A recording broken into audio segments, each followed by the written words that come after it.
ছিল বলে প্রমাণিত হয়েছে। আরে খুঁটাটা পরিষ্কার তোমার যাও রে, আবে যাও।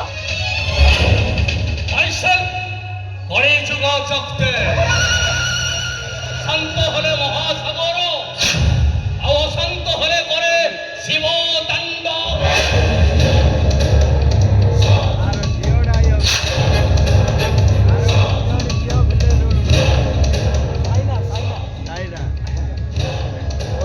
ও করি যুগ চক্রে বাবা কর্কি চক্রে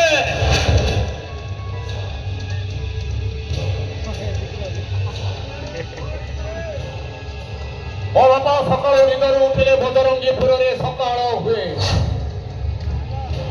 24 ପ୍ରଗଣରୁ ମୋ ବାପା ଯୋଉ ପ୍ରଗଣକୁ ଯାଆନ୍ତି ସେଇ ପ୍ରଗଣରେ ଛୋଟ ଛୁଆ କାନ୍ଦଟାକୁ ବନ୍ଦ କରିଦିଏ। এইটা হচ্ছে ମୋ ବଂଶର ସଂକ୍ଷିପ୍ତ ପରିଚୟ। ଏବେ ବି ସେଇ ନିୟମ ପ୍ରଚଳିତ ଅଛି ଆଜ୍ଞା, ଏବେ ବି ସେଇ ନିୟମ ପ୍ରଚଳିତ ମିଛ ଆଜ୍ଞା। ଆପଣ ଏବେ ବି ଯୋଉ ପ୍ରଗଣକୁ ବୁଲିବାକୁ ଯାଉଛନ୍ତି ସେଇ ପ୍ରଗଣର ସୁନ୍ଦରୀ ସ୍ତ୍ରୀ ଲୋକମାନେ ମୁହଁରେ ସ୍ନୋ ପାଉଡର ମାରିବା ବଦଳରେ କଣା ମାରିକି ବୁଲୁଛନ୍ତି। ଆଉ ବିବାହିତ ମହିଳାମାନେ ହାତ କଟା ପିଠି କଟା ବ୍ଲାଉଜ ନ ପିନ୍ଧି ଫୁଲ ହାତ ବାଲା ଫୁଲ ପିନ୍ଧିବା ବ୍ଲାଉଜ। ଏଇଥିରୁ ଆପଣ ଚିନ୍ତା କରୁଛନ୍ତି ସେମାନେ ଆପଣଙ୍କୁ କୋଉ ମାତ୍ରାରେ ସମ୍ମାନ ହେଲେ ଜଣେ କିନ୍ତୁ ମୋ ସହିତ ବେଇମାନ କରିছে, ମୋ ରାଜ ରକ୍ତ ସହିତ ଖେଳ ଖେଳି ମତେ ଧିକ୍କାର କରିছে। ମୋ ବର୍ଷ ବର୍ଷର ସାଧନ ତପସ୍ୟାକୁ ସେ ଧୂଳିସାତ କରିଦେଇছে। ମୋ ଅଜୟ ଅପରାଧର ଆଶାକୁ ସେ ପାଦରେ ଦଳି ପକଉଛି ନଷ୍ଟ କରିଦେଇছে। କିଏ ସେ ପାସେଣ୍ଟ ଆଜ୍ଞା? ମୋ ରାଜ ଉଆସର ଜଣେ ସାଧାରଣ କର୍ମଚାରୀ ଦାଶରଥୀ ମହାପାତ୍ର। କି କଥା କହୁଛନ୍ତି ଆଜ୍ଞା? ମୁଁ ଜାଣିବାରେ ସିଏ ତ ଆପଣଙ୍କର ଖୁବ୍ ବିଶ୍ୱସ୍ତ, ଆପଣ ତାକୁ ସବୁ ଭଲ ମନ୍ଦ କୁହନ୍ତି। ଆରେ ସେଇଟା ତ ମୋର ଭୁଲ ଥିଲା। ମୁଁ ଜାଣିଛି ଆଜ୍ଞା, ମୁଁ ଜାଣିଛି ସେ ଆପଣଙ୍କ ଶିଶୁ କନ୍ୟାକୁ ହରଣ କରିଦେଇଛି। କିନ୍ତୁ ମୁଁ ଆଜ୍ଞା ଗୋଟିଏ କଥା ବୁଝିପାରୁନି, ତାର ତ ଯୋଡ଼େ ପିଲା, ଗୋଟିଏ ପୁଅ ଆଉ ଗୋଟିଏ ଝିଅ। ତାର ନିଜର ଝିଅ ଥିବା ସତ୍ତ୍ୱେ ସେ ଆପଣଙ୍କ ଶିଶୁ କନ୍ୟାକୁ କାହିଁକି ହରଣ କରିନି? ସେ କଥା ମୁଁ ପରେ କହିବି। କେବଳ ଏତିକି ଜାଣି ରଖ ତା ସହିତ ମୋ ସ୍ତ୍ରୀ ବି ଅଛି। ସେ ଦୁହେଁ ମିଶି ଏମିତି କାମ କରିଛନ୍ତି। ହଁ ଶୁଣ ମଥୁରୀ, ମୁଁ ଏବେ ଖବର ପାଇଲି ସେ ଦାଶରଥୀ ମହାପାତ୍ର ଆଉ ତା ପୁଅ ଏଇ ମନ୍ଦିର ଭିତରେ ଅଛନ୍ତି। ଏ ମନ୍ଦିର ଆଗରେ ସଦା ସର୍ବଦା ଘଣ୍ଟ ଧ୍ୱନି ଶୁଭେ, ଏଇ ତୁରୀ ଶୁଭେ। ଆଜି ଏ ମନ୍ଦିର ଆଗରେ ଆର୍ତ୍ତନାଦ ଶୁଭିବ, ବିକଳ କ୍ରନ୍ଦନ ଶୁଭିବ। ସେ ଦାଶରଥୀ ମହାପାତ୍ର ମୁଣ୍ଡଟାକୁ କାଟି ଆଣି ଆପଣଙ୍କ ପାଦ ତଳ ଫିଙ୍ଗିଦେବି। ମଦ ଫଦ ପିଇକି ତମ ମୁଣ୍ଡ ବୋଲେ କାମ କରୁନି। ଏବେ ସେଇଟା ଛେଳିକି କୁକୁଡ଼ା ନୁହେଁ ଯେ କଚ କଚ କରିକି କାଟି ପକେଇବି। ଏବେ ସେଇଟା ହଉଛି ମଣିଷ।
ବାପାଙ୍କ ପାଖରୁ ନୋଟ ନେଇକି ଆସୁଥିଲେ। ଆମ ଗାଁ ଚଉରା ଉପରେ 4-5 ଜଣ ପିଲା ବସିଥିଲେ। ସେମାନେ ଦେଖି ଇଆଡୁ ସିଆଡୁ କହିଲେ। ମୁଁ ବି ତାଙ୍କ ରାଗରେ ଚାହିଁଲି, ହେଲେ ସେମାନେ ମୋତେ ହେ ଭଗବାନ, ମୁଁ ଏବେ କଣ କରିବି? ମୋ ରାମ କୁଆଡ଼େ ଗଲା?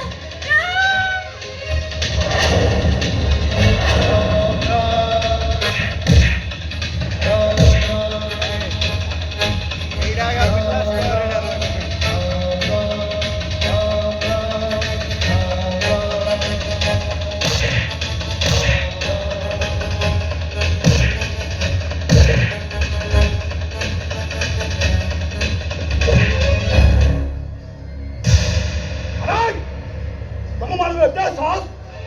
ତମେମାନଙ୍କ ଭୁଲ କଲିଜା ହାତ ମାରିଛ ଭାଇ। ତମେମାନଙ୍କୁ ଜାଣିନ ସବୁ ଭଉଣୀମାନେ ତାଙ୍କ ଭାଇମାନଙ୍କର ଛାତିର କଲିଜା। ତୁମେ ଆପଣଙ୍କ ଦେହରେ ହାତ ଦେଇକି ଠିକ କରୁନ।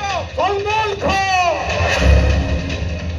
ଏବେ ତ କଥା ଦେଖା ହେଇଛି ଯେ ସଲମାନ ଖାଁ କିଏ ତୁ ପୁଣି ସଲମାନ ଖାନ?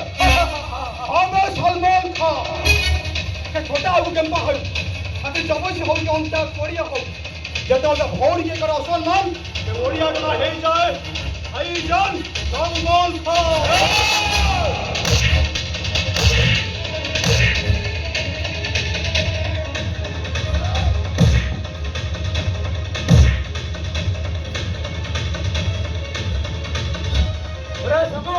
ଦେଖିବାକୁ ଦୁର୍ବଳ ଆର ଅଞ୍ଚଳ ଆସୁଛୁ କୋଉଠି ବେ? କାନ୍ଧରେ ବଜରଙ୍ଗ ବାଲି ଗଲା ପଇସା ଆମର ରାମ କାନ୍ଧରେ ଥିଲେ ରାମ ରାମ ହାତରେ ବାନ୍ଧିଲେ ପଶୁର।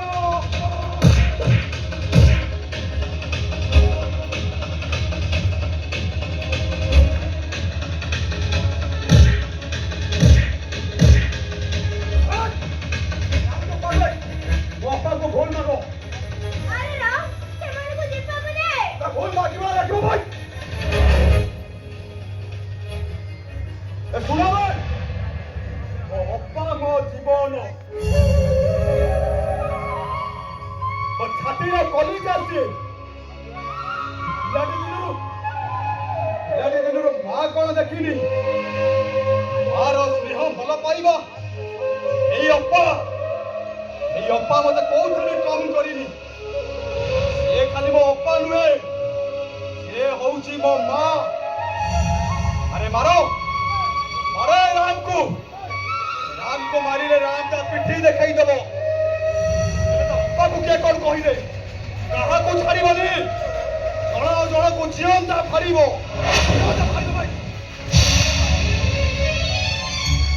ରାମ, ତୁ ବୁଝୁନୁ, ସେମାନେ ଏତେ ଜଣ, ତୁ ଏକୁଟିଆ। ତୋର ଯଦି କିଛି ହେଇଯାଏ ତା ବୋଲି ସେମାନେ ତ ହଇରାଣ କରିବେ ଆଉ ମୁଁ ଚୁପ୍ ରହିବି।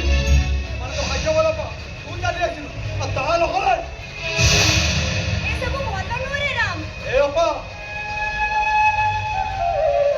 ଏ ରାମ ସବୁ ସହିବ ହେଲେ ତା ଅପା ଆଖିରେ ନୁହଁ ସେ ଜମା ସହିପାରିବନି ସେ। ହଉ ହେଲା, ଏଥରିକ କିଛି ବି ହେଲେ ମୁଁ ତତେ କିଛି କହିବି। ମୋର କିଛି କହିବା ଦରକାର ନାହିଁ ଅପା। ମୋ ଅପା ମୁହଁ ଦେଖି ମୁଁ ଠିକ ବୁଝିଯିବି ମୋ ଅପା ଖୁସିରେ ଅଛି କି ଦୁଃଖରେ। ରାମ, ଏ ଅପା ସବୁ ରାକ୍ଷୀ ପୂର୍ଣ୍ଣିମା ତୁ ମୋ ହାତରେ ରାକ୍ଷୀ ବାନ୍ଧୁ ହେଲେ ମୁଁ ତତେ କିଛି ଦେଇପାରିନି। ହେଲେ ଆଜି କଥା ଦଉଛି ଅପା ଯେ ପର୍ଯ୍ୟନ୍ତ ମୁଁ ବଞ୍ଚିଥିବି ତୋ ଆଖିରେ କେବେ ଲୁହ ଦେବିନି କି ତୋ ଆଖିରେ କେବେ ବି ତୁ ଲୁହ ଦେଖିବୁନି। କେବେ ଲୁହ ଦେଖିବୁନି ତୁ।